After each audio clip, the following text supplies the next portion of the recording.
there it is, the coast of China. The big one, probably the most important and significant of all the countries of the Pacific Rim, and yet the one that's least understood.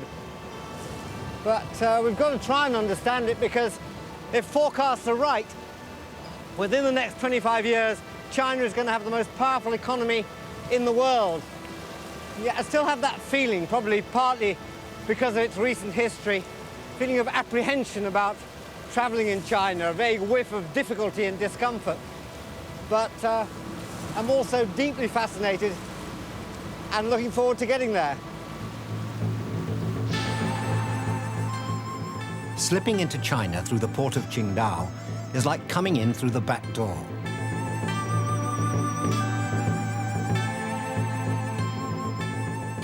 If you've taken the overnight ferry from Korea, as I have, then this is where you will first set foot in a country that is home to 1/4 of the world's population.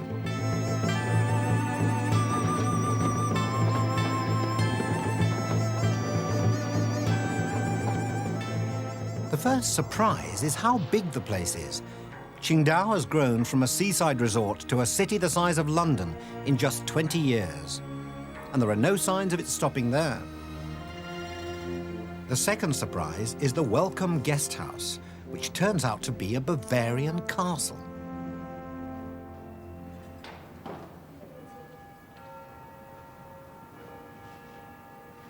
It was built for the governor 90 years ago, when Qingdao was a German colony.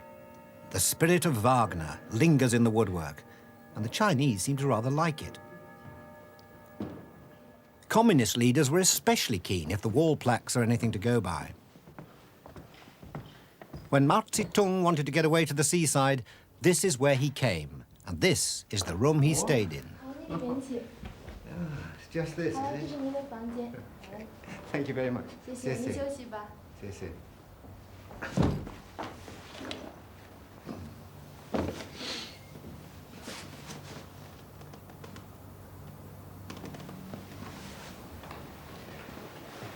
Little ante-room for drinking tea and planning revolutions. And through here, another little room, leading to another huge room, the state bathroom. This is wonderful. A mixture of simple socialist taste and German Baroque results in a very small loo. The old colonial town has survived remarkably unscathed, maybe because the party leaders liked it so much. Modern China has been grafted onto Germany without anybody really noticing.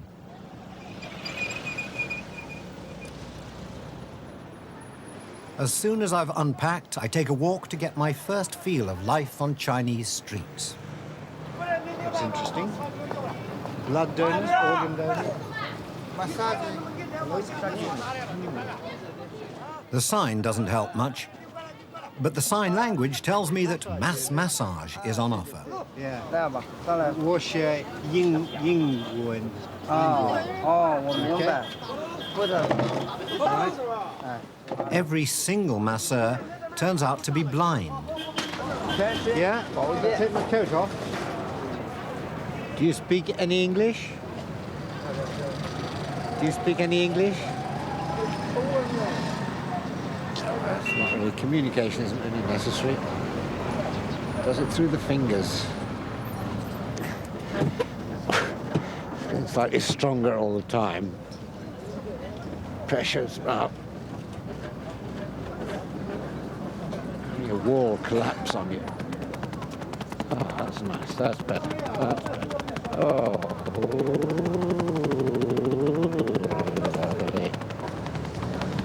Turn me out on the street in a minute. Public massage is clearly not unusual in China, and I come away converted. Walking on air. Walking on air. Really, it's a tough massage. A few bones broken, but I feel wonderful. The Chinese seaside seems just like the British seaside. Lots of people in thick coats walking around very cold water. There are the same school parties and the same loonies, health freaks. There are the same keep fit fanatics and the same sun worshippers.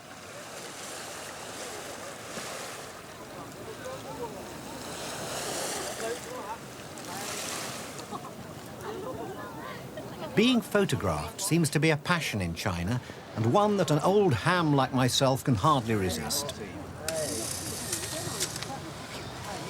Okay, do one more. It gives me a sense of belonging, as if I've become an honorary Chinese on my first day here. That's good.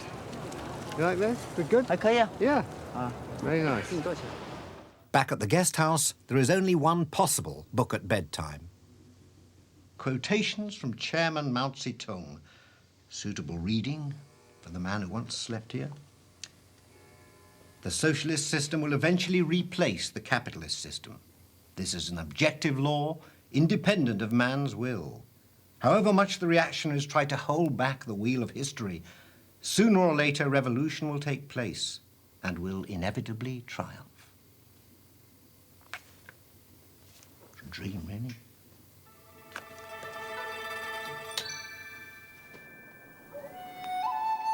Among the hills outside the city is something never envisaged in Mao's little red book, a vineyard producing Chinese Chardonnay. It was started 12 years ago by a pioneering Englishman who went bust and died at the age of 43. Michael Parry's grave overlooks slopes where supply can now barely keep pace with demand. Do the Chinese like wine now? Oh, yes, very much. Wu Liqiu is the chief winemaker at the Huadong vineyard. Yeah, Yes. that's good. Because our production is getting bigger and bigger. Yeah. Michael Parry's unfulfilled dream has been realized as a joint venture project between the Chinese and a British company.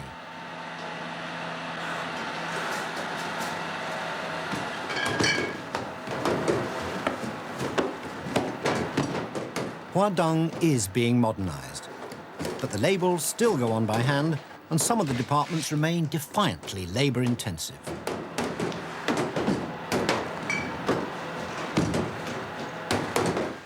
In the end, of course, it's all a matter of taste.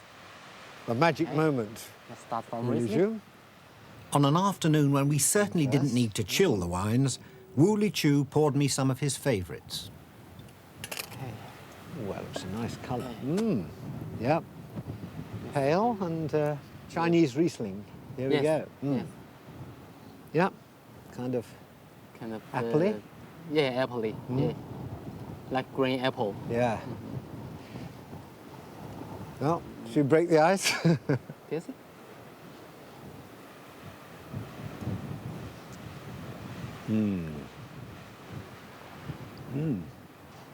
That's Very smashing. mouthful. That's smashing. Nice, isn't it? Mm. Well, So That's we good. change to Chardonnay. yeah. I could do with a few more glasses, but China awaits. There's a lot of the country still to go. Well, we've come inland now from Qingdao on the coast to Taishan, which is China's most sacred mountain. And it's considered very much to your spiritual advantage to climb it, which is what I, of course, intend to do. Thoughtfully, they put some steps up the mountain, 6,293 of them, so better get started.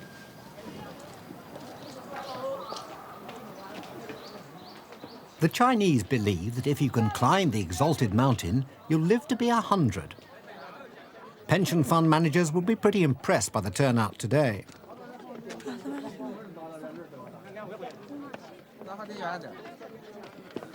Good for you, though, isn't it? It's a good thing to climb. Once you get to the top, you can, gods will look after you for a few years. Till you come again.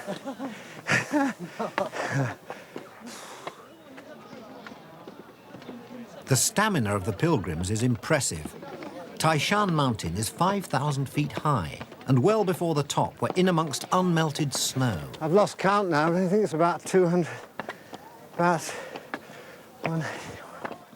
Is this travel or work, some Chinese ask me. to travel and work, to see the country, to see the country. as much of the country as possible. Yeah. Today, Taishan, tomorrow, the world. Race you to the top? The only people who take it in their stride are porters, and they're carrying the heaviest weights.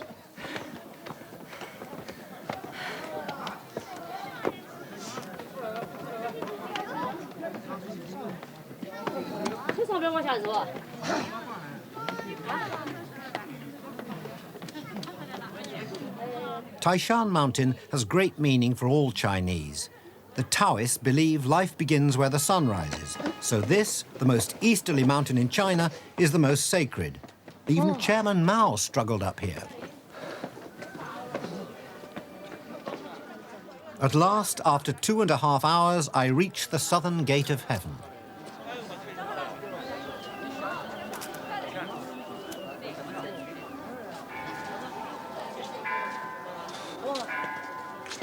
Once through the august portals, relief is short-lived. Not only is the temperature in paradise well below zero, but the real heaven is another half-mile away, up another 100 steps. Then there's Immortalization Archway to pass through, and you're there. Time to pay respects and give heartfelt thanks to the greatest deity on the mountain, the princess of the temple of the azure cloud.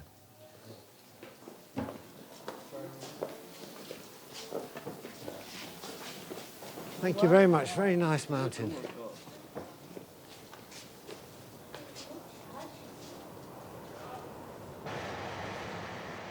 From the sacred mountains of Taishan to the fleshpots of Shanghai is a journey of 550 miles.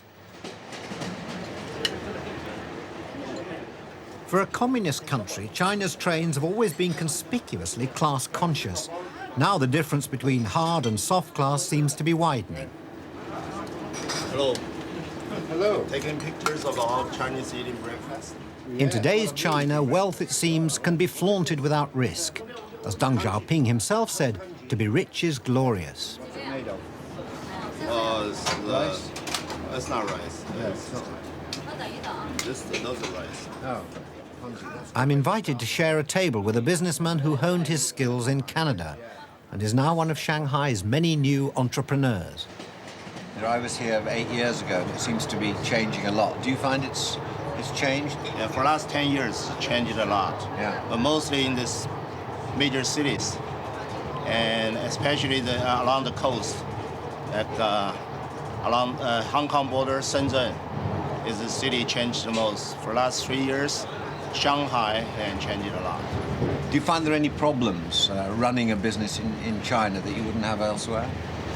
Over here, there are problems. The people are not used to the way we running things.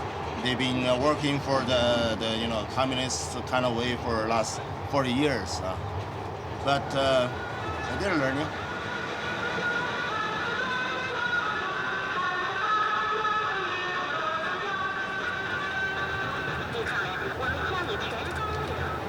It's 8 years since I was last on a Chinese train, and they certainly have changed. I mean, just on the in-train entertainment system now carries adverts. There was one for liquor, there was one for insurance.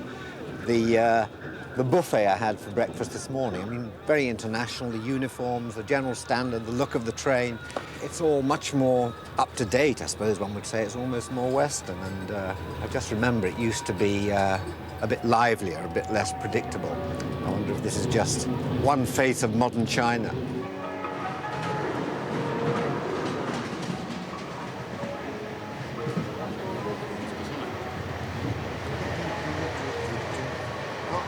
See, more advertising in exactly the right place.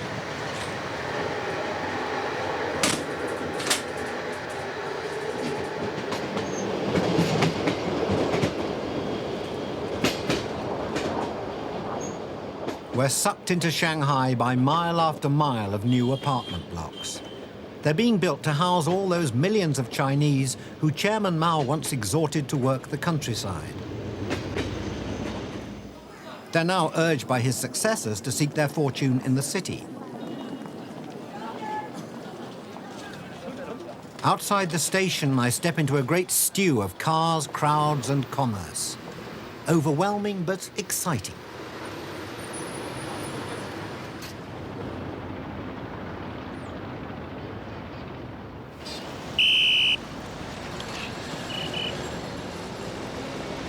Next morning, I'm out on the streets because the Chinese authorities won't allow us to conduct interviews with people in their houses. So not everything has changed.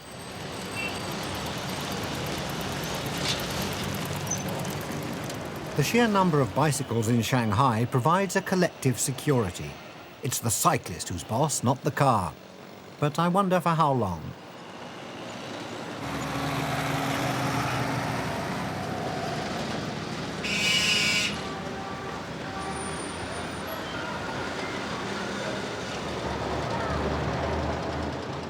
I can't quite believe it, but I'm told that right beside these old alleys where Chinese communism was born, there is now a branch of Harvey Nichols.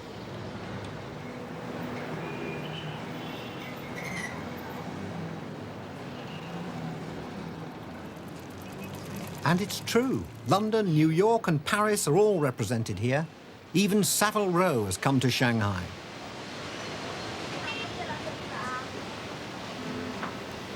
Hello. It's quite a surprise to find Jeeves and Hawkes here. It's a long way from home. Let's have a look. Ah, there's a sale here. This looks my sort of thing. Can I try this on? You can try it. Yeah, thank you.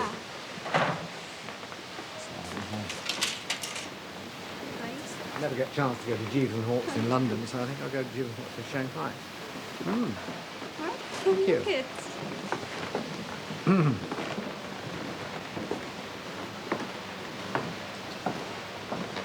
Not quite. I don't think it's quite me. I think it should be a bit longer and a bit wider. I could have it as a dressing gown. Yeah. How much is that? So that's 440. 440. Yeah. For only 440 quid, you look like a complete prat. Let's have a look at the blazers, I think, because they're not in the sale. How much is it? More than 750. 750 pounds, yes. Is it really only 20 years since the whole country wore Chairman Mao jackets? Better? That's better, isn't it? It's more like it, yeah. Lovely. Oh! So I've just noticed. Yeah, I see. But you can. Do you sell by? Already. No, exactly. Just shoot me from up here, please, Nigel. Thank you very much. Do you sell bicycle clips? That's what I really need, some monogram bicycle clips. I've only just noticed. Alongside luxury tailors, luxury cars are beginning to appear.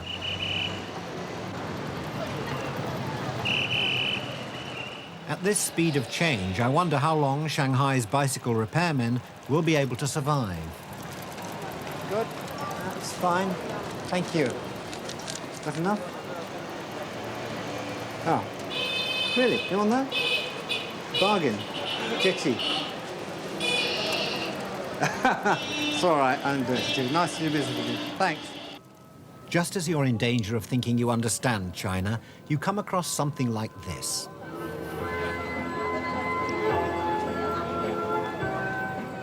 Something you really can't imagine happening on Oxford Street or Fifth Avenue.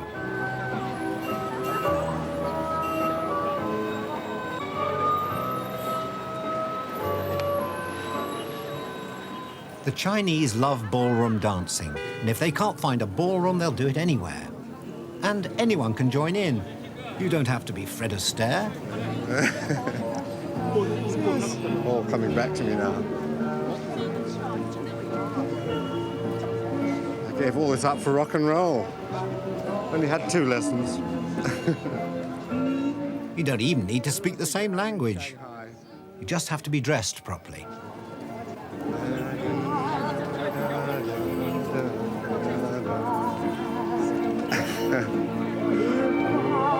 That's all right, yes, thank you.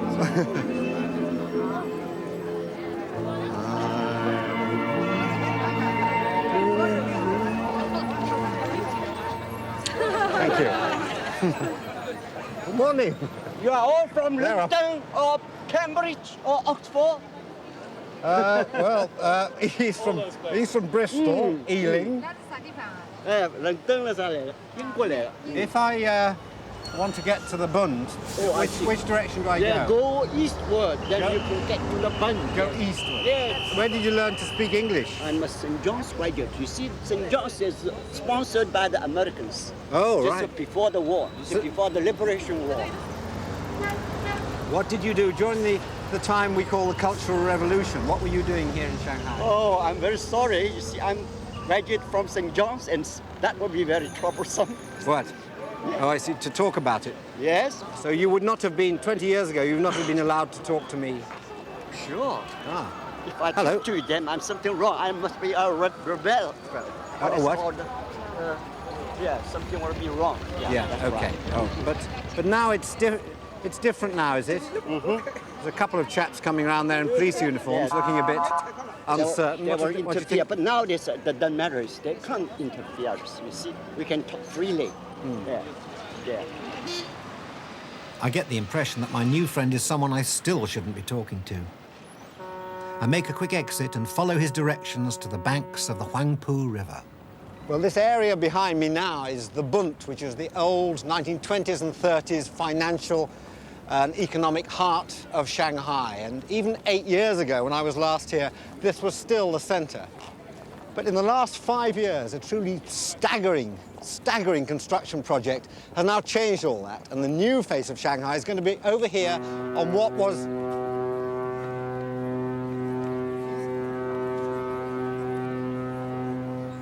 Thank you.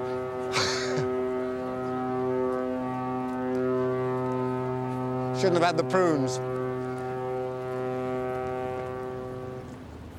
What I was trying to say is that this is the new economic zone of Pudong. It's the most awesome evidence of China's open-door policy. Tower blocks, built at the rate of 1 floor every 3 days, will house a stock exchange, banks, property developers, all the heavy artillery of capitalism.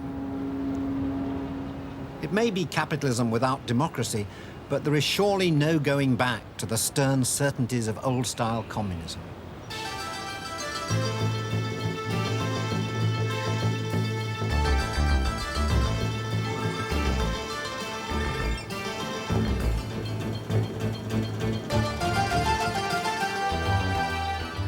This is the gaudy face of a country that has seen 10% growth every year for the last 10 years, and wants more.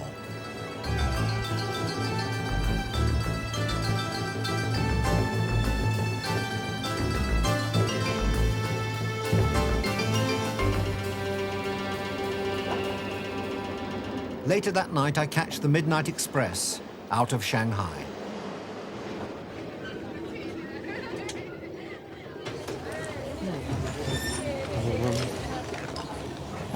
Are they always, is it always full? I've never seen... Oh yes, it is. It's always like this. And people have to book ahead for these? Oh yeah.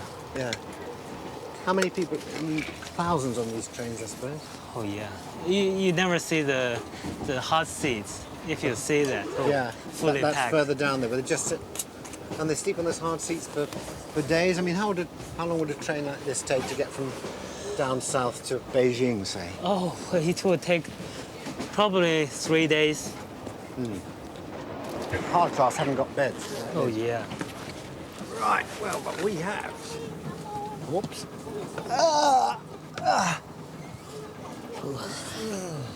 Ooh.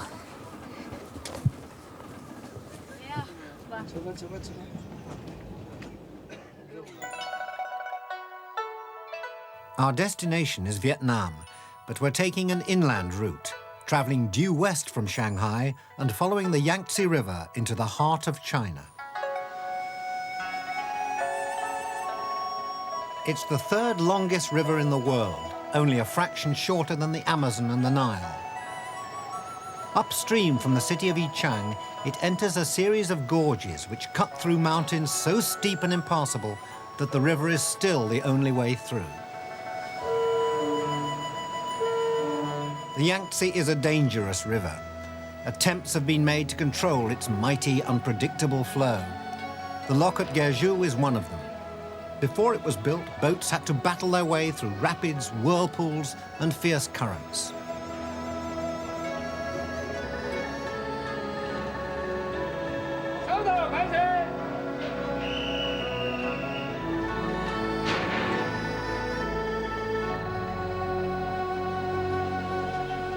This massive lock now we're ascending actually raises the water level about 100 feet. And it's here because the Yangtze has already been dammed at this point. But if the Three Gorges project goes through, this massive damming project, which the Chinese government insists will go through by the year 2009, then there'll be many more locks like this for people to navigate as they go up the Yangtze. But this is pretty spectacular.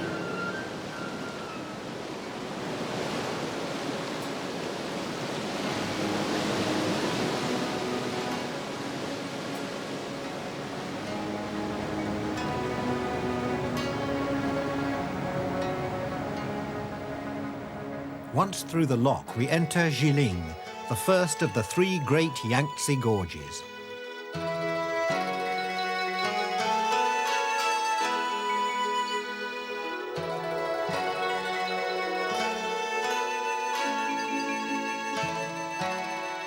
This was once the most treacherous stretch on the whole river. Massive rocks claimed dozens of ships and thousands of lives.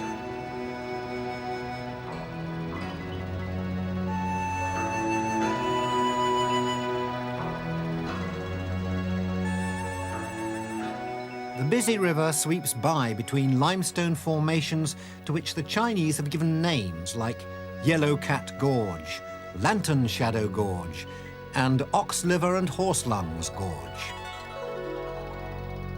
Then quite suddenly the landscape changes utterly.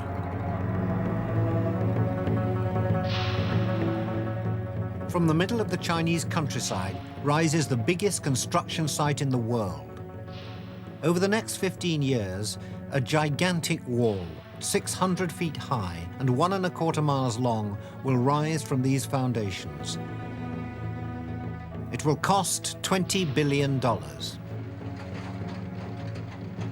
this is currently the most important and probably the most controversial point on the Yangtze River, because you can see the workings for the Three Gorges Dam, which will extend across the other side of the river here, so that everything from here on that we're going to see, the gorges we're going to go through, will, in 16 or 17 years' time, be totally underwater.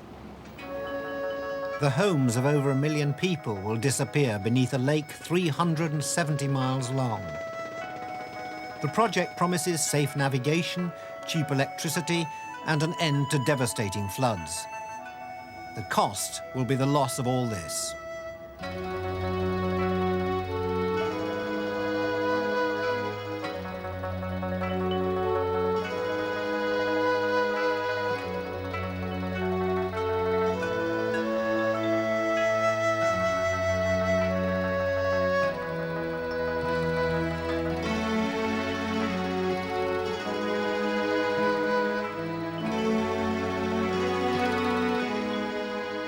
The man-made scenery of the Yangtze is spectacularly grim.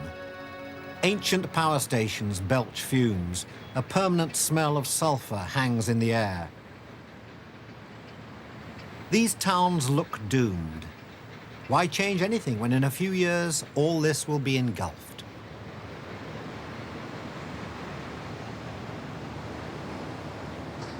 Coal is flung down the mountainside, some of it sliding into barges, the rest settling over the city like a great black shroud. We pass through Witch's Gorge and into Sichuan province. There could hardly be a greater contrast with the world we've left behind. The glittering promise of Shanghai and the Three Gorges Dam. This is old China, where machines are few and expensive and human effort plentiful and cheap.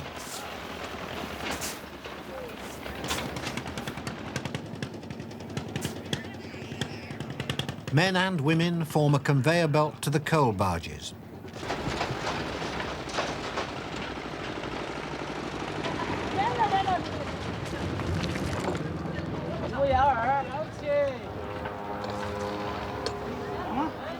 We decide to stop here and look at the town. It's called Wushan, a small, hard-working place of few luxuries.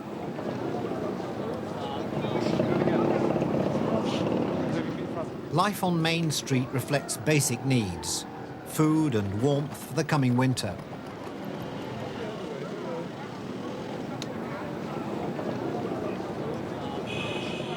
For some reason, Wushan is full of hairdressers. I decide to treat myself. You do one of those like you were doing to him, and a wash and no haircuts. I think that's okay. All right, how do you do? Thank you.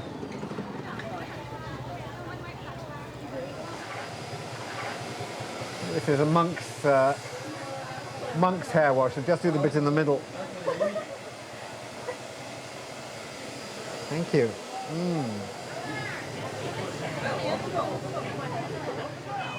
They obviously work in relays here because the one lady lathers the hair very thoroughly, and now this girl here applies the massage, which is very nice. I'm not quite sure what's going to happen next, but I'll leave them to it anyway.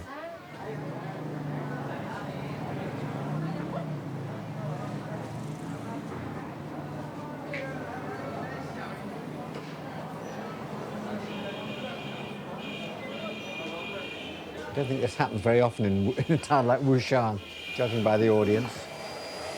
People here don't really see any Westerners at all. We've hardly seen anybody here. The other sad thing is that in 7 years, this high street will be completely dead. It'll be evacuated. And in a couple of years after that, about 10 years from now, it'll be underwater.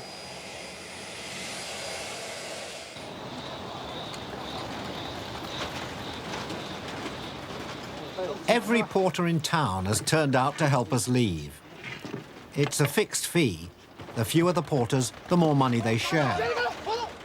So each man fights to carry more.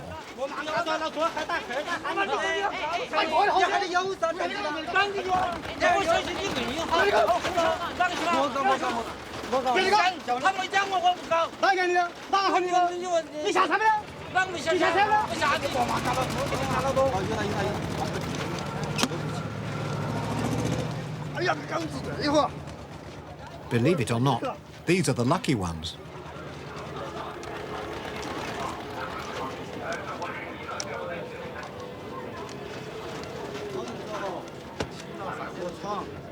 I try to be helpful, but all I'm doing is depriving someone of a job.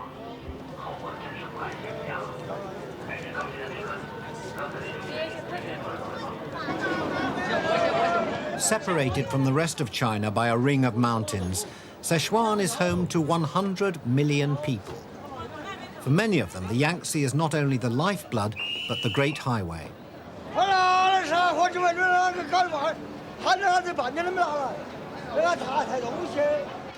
The hard-worked riverboats sustain a whole range of ancillary services. As departure draws closer, the pace in the kitchen rises from merely manic to hysterical.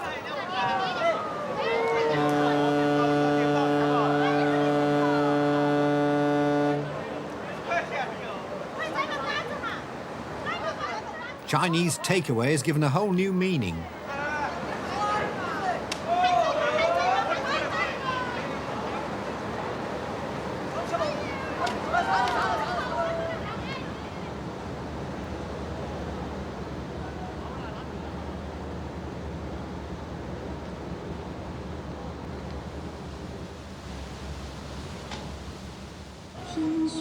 Those of us not enjoying the benefits of a Chinese throwaway eat in the more sophisticated surroundings of the first-class dining room.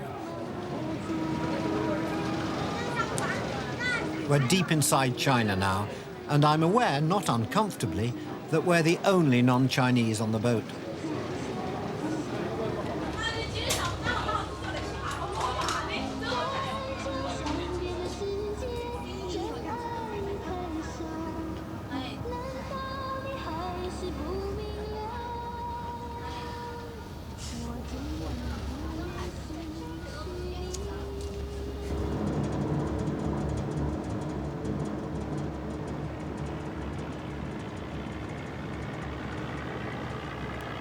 After 3 days and 2 nights on board ship, we've negotiated our way down the Yangtze Gorges to the town of Chongqing, which is laid out here. It's about 1,500 miles from the mouth of the Yangtze in Shanghai, and here the Yangtze River meanders off for another 2,500 miles up towards the Tibetan border. We, on the other hand, have to now try and head south towards the Vietnamese border and try and get a train across to Hanoi. The last we heard was that there definitely wasn't a train service across the border to Hanoi, and also that there definitely was, so we'll just have to go and see for ourselves.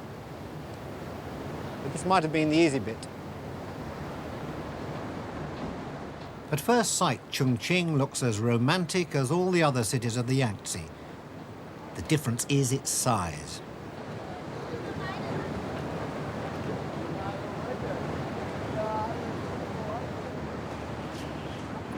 Chongqing is the biggest city in China. It may soon be the biggest city in the world. 16 million people live in and around this mini Manhattan. It's famous for its fog.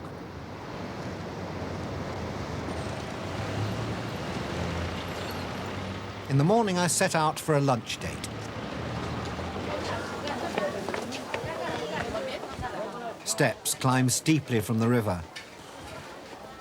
50 years ago, the entire water supply for the city was carried up here by an army of 20,000 porters.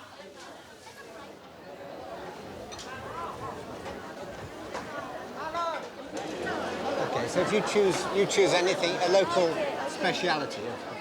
Waiting for me at the meat market is Miss Liu, a 23-year-old graduate from Chongqing University.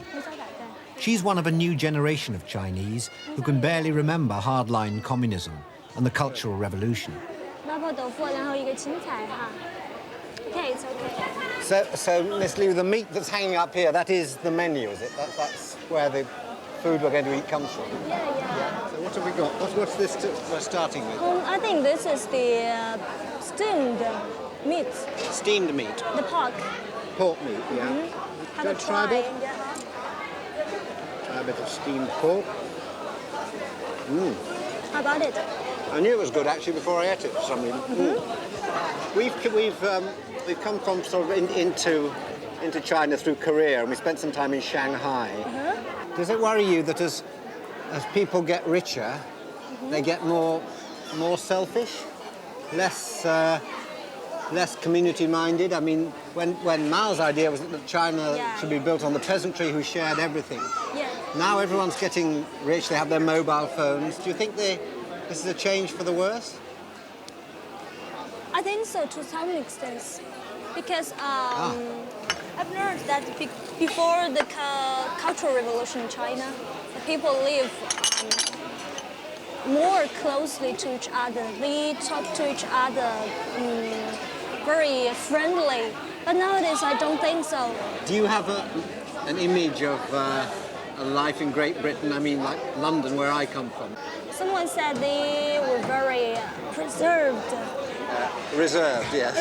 Reserved. Preserved is a really, I think that's perhaps more, that's more true than you think. Is that true? They're reserved. And also they are, especially for the men, they are gentleman-like. They have good manner. Yeah, I think if I have the chance, I'll go to Britain to see what's the difference in the real Great Britain and in the Great Britain in my mind. Yeah, and you be careful of the men. They're not all preserved at all.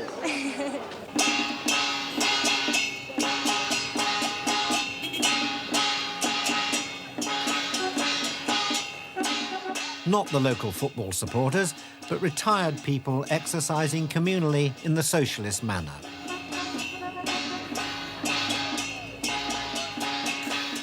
Red sashes are sported to remind Miss Liu's generation of their revolutionary heritage.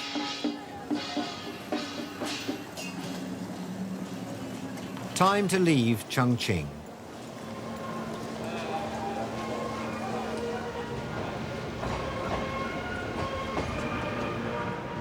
The Chinese take their railways seriously. Complete with its own martial music, the 9:30 for Guiyang pulls out dead on time.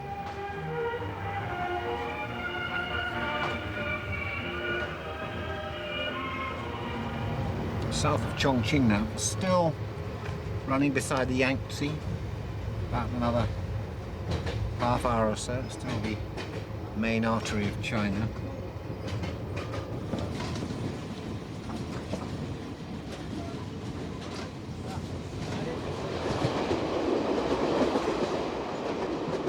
An hour out of Chongqing, as we part company with the Yangtze for the last time, I asked the driver what he thinks of the Spice Girls. We're travelling south now, away from the cold grey mists of the gorges, into a world of green paddy fields and a rich, reviving subtropical sunshine.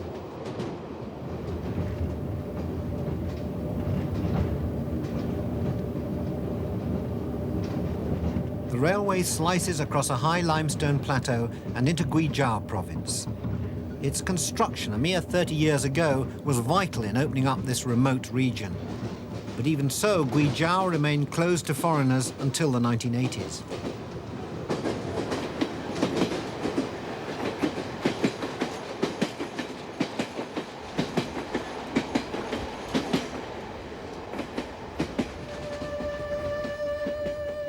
Guizhou is far from big cities and centres of control. These mountains have provided a last refuge for some of the oldest tribes in China.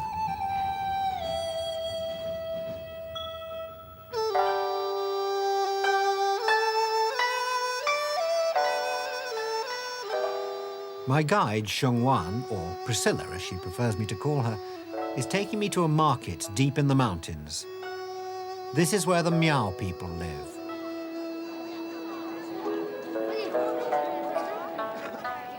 The Miao form an ethnic minority of some 5 million. They've more in common with the mountain people of Laos, Vietnam and Burma than they do with the Chinese.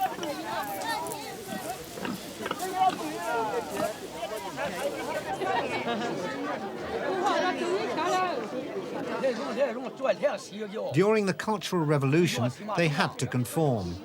Now they're free to live the way they want, but they remain very poor. Would you buy things from this market? Would you buy food here? Is it sort of safe? Yeah. Yes, it's safe. Yeah, it just looks kind of basic there. Meat laid out on the open tables. Do you want to try some? Suddenly lost my... Yeah, I love these. And the women, do they all wear this all the time, this national dress? Yes. Yeah. Yes. And they will wear even more beautiful on holiday, on festival days. Yes. So, but they just come, they're not wearing this just for market day, this is what they normally wear? Yeah, normally wear. Right.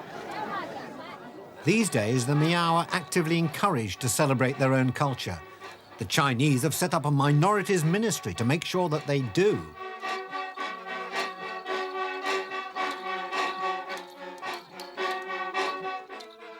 The Miao love festivals. Their original purpose was the need for the young to find partners. A get-together could lead to a knees-up, which could lead to a get-together, which could lead to a whole new generation of musicians.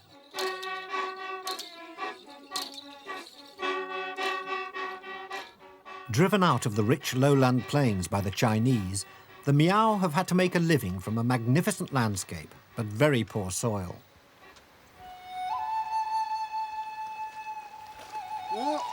The methods haven't changed much in hundreds of years. Machinery is almost unknown.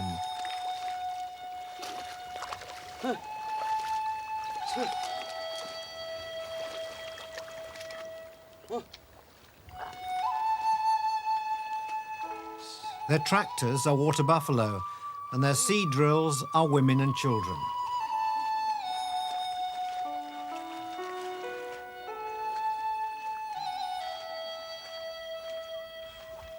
There are no roads. To get to the village, we have to walk through the paddy fields. There are few places in the world as untouched. We're probably the first foreigners they've ever seen. Hello. Niao. 你们好。 Niao. 你们好。 They speak Chinese or Miao? Only 苗。你们懂得到汉话不？ only can understand some Mandarin. Unlike many others in China, the Miao are open, friendly, and curious.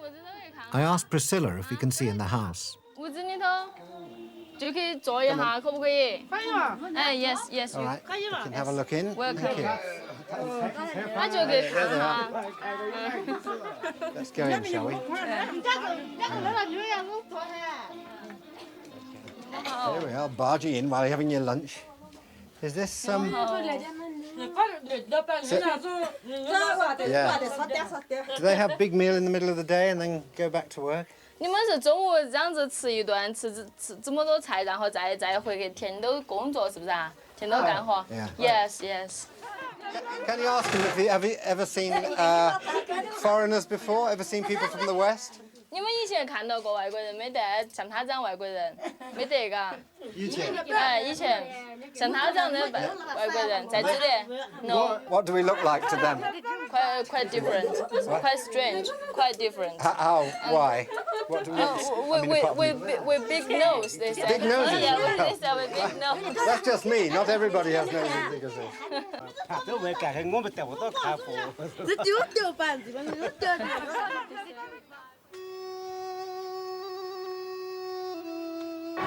2 weeks after entering the Yangtze Gorges, we're out of the mountains and rushing across the southwestern plains towards the Vietnam border.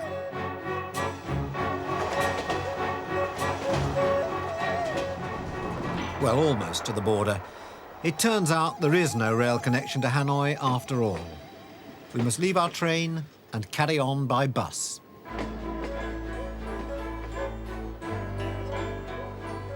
We're set down, hours later, at a grand, strangely deserted frontier. Well, this is Friendship Gate in Pingxiang, and it marks the end of China and the frontier with Vietnam, which I hope to cross in a moment. I say hope because this is not an orthodox way of leaving China. In fact, in 1979, the Chinese and the Vietnamese went to war and this whole border was sealed off. They're now opening it again sort of tentatively, but not many people here. I just hope there's someone to see my passport, help us all across. And sadly, it's goodbye to China and hello, Vietnam.